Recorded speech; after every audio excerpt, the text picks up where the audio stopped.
Hey, how's it going, everybody? Welcome back to the channel and welcome to what I call the most underappreciated Mount & Blade 2 Bannerlord mod out there. This is Realms Forgotten, an absolutely huge overhaul mod that I feel like pretty much the majority of the community don't even know exists. This mod adds in a completely new world, steeped in its very own lore, tons of different races, factions, all with their own unique abilities, hundreds of new troops with all unique armors, a completely customizable main quest line which will take you across Earth, tons of new mechanics and features for you to dive into and mess around with. Actually, like really cool, super detailed and interesting custom hideouts which will have you exploring dungeons, delving into temples to gather loot, and honestly just so much more. This is a mod I highly recommend you check out, and they have just released a brand new Patreon build if you're interested in that. However, there is also a completely free version of the mod just on the previous update, but updated for the latest version of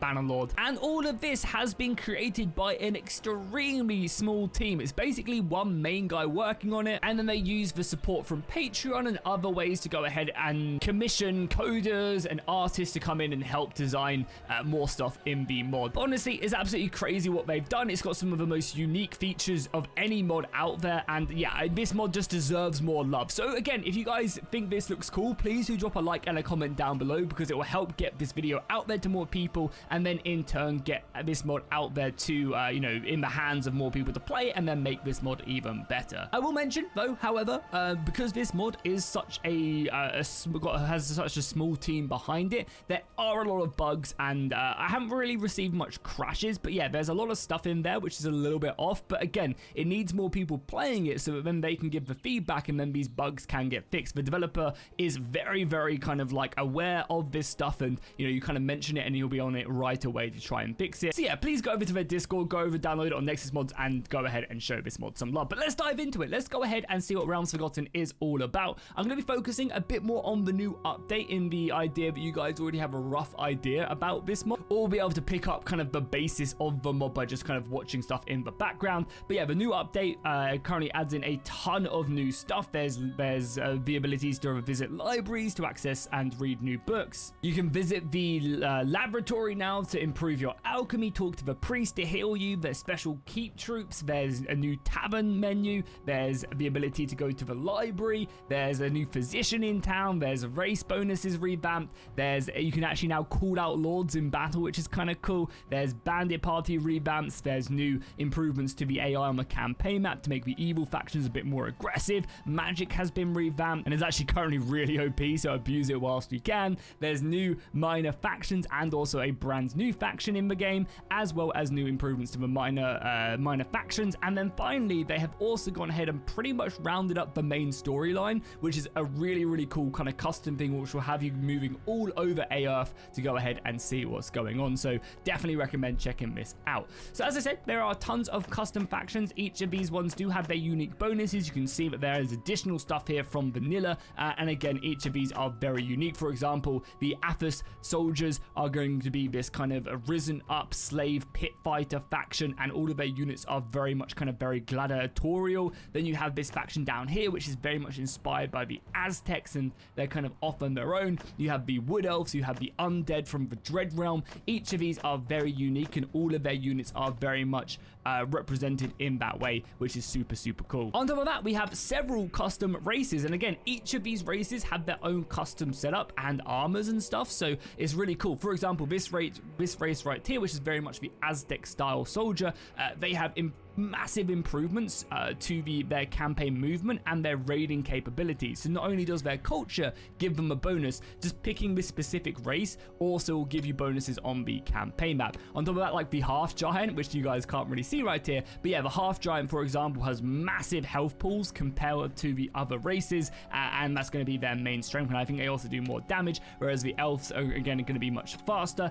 The mules, I actually don't know what these guys are specifically, like what their race bonuses are. are, but these guys are very much part of the Athos Empire. Again, you'll be able to see that. You even have the undead as well, which I think doesn't cost anything to recruit soldiers after battle, which again is super cool. And I like the fact that each of these races do have their unique abilities, not only with the culture, but also the actual specific race itself. So see as well, all the beautiful custom armors, but on top of that, you also have this extra troop tree right here, or I guess skill tree, with alchemy, arcane, and faith. Arcane and alchemy are magic and explosives, so you can kind of choose to go down one route, whether you're throwing grenades, which do, magical effects, or you kind of go down more of that magic route of just shooting out bolts, healing soldiers, etc. All that stuff is really good. And then you also have faith, which will give you bonuses on the campaign map and also in battle. Hey, so welcome to the campaign map. Now, this is a campaign I've been playing on stream recently and having an absolute blast with it. We're going to be playing as the one of the races down here, kind of the Aztec style faction. And again, they look absolutely amazing. The type of armors that you'll have, the actual troops themselves are also really cool. So if we go over to the army, you can see a bit of their unit roster, which is dope. You have a lot of these kind of like Jaguar warriors, and that's to kind of filter into the combat side. And each faction has these unique soldiers. One of the other really cool units that these guys have is going to be these Jaguar riders. And this is something you'll see throughout the mod. There are so many cool custom mounts. So these guys ride Jaguars and they're just super fast. They get stuck in and do some incredible damage. Again, you got some more other units. These are our basic ones. We even have some giants, which you can't really see. This hill giant unit is so cool. He basically has a gate as a shield, and I'll jump into some battles so you can actually see it, but they look absolutely amazing. And basically the entire roster is just dope. Definitely my favorite faction in the mod. You can also see as well, like, there's so many crazy units. Again, you can see a little bit of tearing on the model itself, but that doesn't actually happen in battle. There is an absolute load of just amazing cool custom units. So many things to kind of delve into, and you'll kind of experience this as you go through the story. Again, as I mentioned, there's just so much unique armor, and it's really impressive. Like, again, there's just so much armor. There's so much uniqueness for every single faction. Again, it just looks absolutely incredible, and I can't really talk enough about just how many custom armors, skeletons, monsters, demons are actually in here for you to mess around with and explore. And all of that is just simply one faction. So the campaign map itself is pretty vast. Over here in the the left-hand side, you have kind of the Aztec dungeon. And one of the really cool things about this is you can only leave through this one path, this one treacherous path, and there's bandits and big barbarian hordes guarding this entire path out. So you're kind of like gate kept in this starting region until you break out if you choose to play as this faction, which is cool. Then you have the empires of men. They're scattered from south to north in this kind of decaying empire. It is broken apart. You have this really cool city-states of Athos right here. I love the look of their design. It looks really cool, and you can only go in and out through these positions right here. So the gates are kind of guarding this internal desert. Up in the north, you have like the medieval kind of Arabic soldiers, I would say. Again, looking really cool. You have the Dread Realm up here in the north, and then finally you also have the Wood Elves right there, which again looks amazing with the tree in the center, the mist over the land, and all of this is embedded in the lore of the factions as well. It's not just like that. It's just not just like it. It's like it because of a reason, because of the lore of the faction. So something else that will immediately kind of impress you about this mod is there's tons, and when I say tons, I've seen like 10, 12 of these different landmarks scattered throughout the campaign map. And basically, these are explorable dungeons that you can go through if you've played Warsaw Conquest before for Warband, and you go into that sort of system. Now, it's not as complex, it's not as randomly generated as that, of course, because it's a completely different game, but it's very much like that. So you will take a crew, and you will go into these customly designed scenes, and as I mentioned, there are tons. For example, we're in the Aztec one right here, and again, we will explore through this scene. There will be loot that you'll be able to gather, and that will give you loads of resources. At the moment, these dungeons give you way too much loot. Again, they just need testing to be go ahead and adjust them, but for the most part, yeah, again, it's just these really cool custom scenes. And again, I am playing on the lower graphics at the moment, so that's one of the reasons. And you'll run across different types of enemies, so I'm assuming when we get in here. Oh yeah, also, do I have my giant with me here?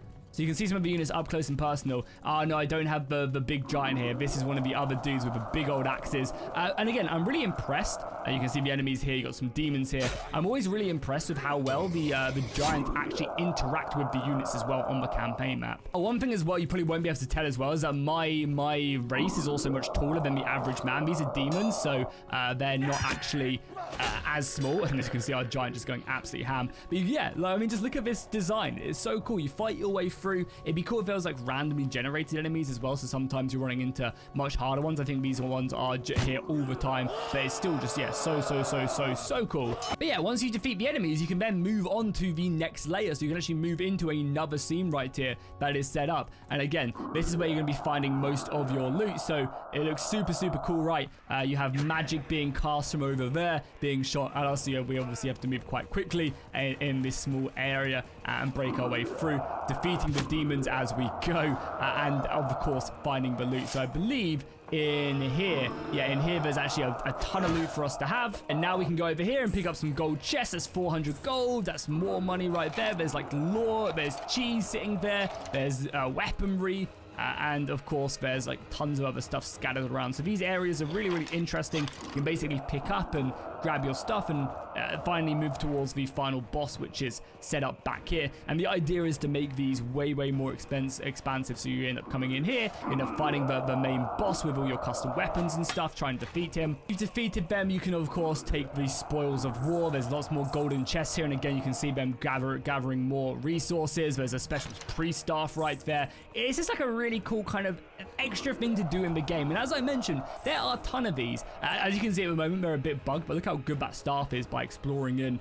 and taking that. Yeah, you can see there's way too much stuff here, but again, that will be nerfed and changed. This is one of the reasons why it is being tested. But I also really want to show off another one, which is super cool. So there's an abandoned shipyard right here, which I believe you can explore, but also there is one out here that I found. Yeah, one right here, a remote campsite. So if we explore this, and again, you can see we can take more soldiers in. I'll actually take one of the knights in as well. Sorry, one of the giants in, or a couple of the giants in, so you can see them. And again, another really cool thing about the giants is they actually cost more party size to have them. So they're stronger units, but they require more of your party size to go ahead and sustain them. Look how cool these giants are right here. They have literal gates as shields. It's super dope. Really cool. But yeah, if we make our way into this scene right now, and yeah, you actually make your way over here, and there's actually like dialogue to be had. And if you talk to this guy, he'll basically tell you that, you know, he was ambushed by a bunch of raiders and they've taken all of his loot and stuff. And it's just a really cool scene setting. You know, this is just not something you get in Bannerlord ever. You know, all of these guys have been raided. A lot of their crew have been running off, and there's like a story to be had, and you'll make your way down here and you'll actually experience. And again, this is just a random encounter. This isn't to do with the main story or anything else. And like, these scenes have been crafted so beautifully to explore, and you'll be basically running into enemies, and it's just so different from just a normal like bandit encampment. And there's stuff to explore, more stuff to loot. You can see there's a really cool little temple over there, and as you make your way further forward, there's tons of guards to go ahead and take out, and you just fight harder and harder enemies. And it's just a really cool concept that gives you more stuff to do in Bannerlord besides just fighting siege after siege. There are also tons of big bandit groups as well, so these will spawn randomly through events and stuff, and again, it will give you stuff to do later on. A ton of very good soldiers that you want to try and avoid until you're strong enough to take them down. And you can see again, this is down to the lore. These barbarian hordes are ravaging these parts for reasons I won't spoil whatsoever, which is kind of cool. You can see a bunch of these caravans taking on that nomadic horde as well. Something else to of course take a look at as well is all the new stuff. So you can visit the scholar to go ahead and learn alchemy, improve your skills. You can visit the library to go ahead and read certain books that you've got to hopefully boost up your resources. It will cost you money though, and again, you can see that some of your sewer skill has improved, but at a cost, and I imagine all of that stuff is subject to change. You can go ahead and go to the temple to hire certain units and donate to the temple to gain faith experience, which again will level you up in certain areas. Another really cool thing as well is of course the main story is very much underway and has a really cool custom setup right here. At the moment, the part I'm only really right at the beginning. The game wants me to basically go to the north and kind of experiment. There's like been rumors of this dread empire up here and zombies scouting around, and we basically have to hunt them down and find where they're coming from, capture them, and bring them back to the lady. This will then lead you on to basically experiment into caves, fighting demons, and a whole wealth of other really interesting things. The campaign though is also really interesting because, again, I'll give you a little bit of a spoiler though, But basically, when you capture these zombies, which I believe spawn up around here, you'll get visited by a minor faction, and they'll basically be like, no, give us the zombies, don't give it to another, don't take them back to the person you said. So there's even decisions and choices to be made in the main story, which again is something the Bannerlord just doesn't have. You can also hire custom mercenaries as well. Again, these will cost you a certain amount to go ahead and hire, but you can hire these mercenaries from taverns. Again, if you have enough space and you have enough money. Again, all the costs and balancing has not been worked out, but it's really cool that you can go into a faction and hire certain units again to buff up your army. I think when you're on a long campaign, that'd be really good. Again, I would really hope this would be very expensive, because I think, again, kind of just basically giving you more stuff to spend money and having that convenience actually cost you a decent pretty penny gives you something to actually spend your money on, especially for the higher tier soldiers as well, for sure. Again, if we dive into a battle, you guys can look at some of the units up close and personal. I think they look really, really cool. And again, there's so many different types of armors and weaponry. The giants look insane, especially for like some stuff you can do right there. You can have like all your lighter infantry behind. You take a little look-see at some of the armors as well. I mean, you get like these giants to form their shield wall. And again, the reason why this faction has, you know, these giants in their faction is all, again, unique, and it's just so cool. I mean, just look at this. There's not like any other mods out there that do something like this. You can see some of the cool custom mounts as well. I mean, just yeah, look at this. It looks so dope. I mean, I think the Jaguar needs to be a little bit bigger for the model, but still looks so cool. And again, we'll take a look at, I can show you guys some of the other mounts. There are so many in the game. There's like bear mounts, deer mounts. A lot of the wood elves have a whole wealth of them. But yeah, if we charge forward right now as well, you guys can see some of the units actually in action. Let's just throw the giants forward and we'll see what they're made of in their shield wall. This is also not using RBM as well, so this is not an RBM kind of improvement. So again, I think RBM would actually work really well, just the AI portion, because it would make units a little bit more standoffish, so that they're not as like just running into one another. So there's a bit more room for the giants and other mythical units to actually go and interact with that. But you guys can see just how well these units do go ahead and perform pretty nicely, doing some good damage. And again, as I mentioned, the giants themselves are go. Woo, that looks so cool. The giants actually do perform very well, you know, for what they are. Mainly down to just how Bannerlord works, how all the weapons aim for the center of mass, which is kind of a nice way of creating these cool units. One thing as well I'd love to see implemented into this mod is the search feature from the Dance of Dragons mod. That is just such a cool thing, and basically allows you to to search for some of the coolest units in the game. Oh yeah, there's like goblins as well. There's like goblins and orcs in this. It's just so impressive. So some of the cool custom mounts is we have a lot of the soldiers from Athos, the slaves from Athos. They're going to be riding on more of these like monstrous beasts. So they have stuff like the rhinos and whatever the hell that is. They even have like kind of the more exotic stuff. Again, you can see like dinosaurs, which look really cool and just fit in the theme, which is nice. And then you have stuff like the elves. So the elves are going to be doing much more of the normal mounts. So they have stuff like the bears and of course like deers and creatures like that, which is super nice. You even have ghost knights in the game. Like there is just a whole wealth. Like we're just literally scratching the surface. Yeah, honestly, the mod just has so much stuff to explore in it. Yeah, this is really, really cool. So I think I've showed off a good, healthy amount of the mod. There's definitely so much to explore. And again, I just want to make a video about the new update and also talk about the mod itself, because this mod needs more love. It needs more people playing it. It needs more people diving in and checking it out. I will mention though, I will be 100% transparent with you guys. The mod does have its bugs. It does have its crashes, and it is kind of very mismatchy. For example, like one thing that I kind of like noticed whilst I was playing is like there's a bit of like a mess when it comes to the units. For example, like you kind of go down this route and then you have like this really cool armor, and then you go to something like this and you kind of like there's like a lack of progression. You know, you can go down to like this bamboo staff from like this really cool custom armor, and you go to that kind of this guy who's like sword and shield, and then you go to this guy who's two-handed. So it's like I feel like the universes could do with a lot of work, and you know that's just mainly down to the amount of time that they actually have to create stuff. Like there's a lot of stuff kind of like minor things like this, which kind of I wish was a different way, but the overall experience definitely trumps this. As I mentioned as well, there is bugs, there are crashes and stuff like that, but the mod needs more people to be playing it for these stuff to get fixed, for people to bring them up and be like, oh yeah, I don't think this is like how it should work, or this is a bug, and that stuff can be fixed. Please, please, please go over and check out Realms Forgotten. The mod has so much potential and just needs more love, so please, please, please go check it out. As I mentioned, they currently have the brand new update, which is Patreon only, but you can support them on Patreon for as little as $3, and they also have the free version, which is currently on Nexus Mods, which you can just download, install, and get playing right away. If you enjoyed this video, or maybe want to see me cover this mod more on the channel in the future, make sure to drop a like and a comment down below, and I'll see you guys in the next one.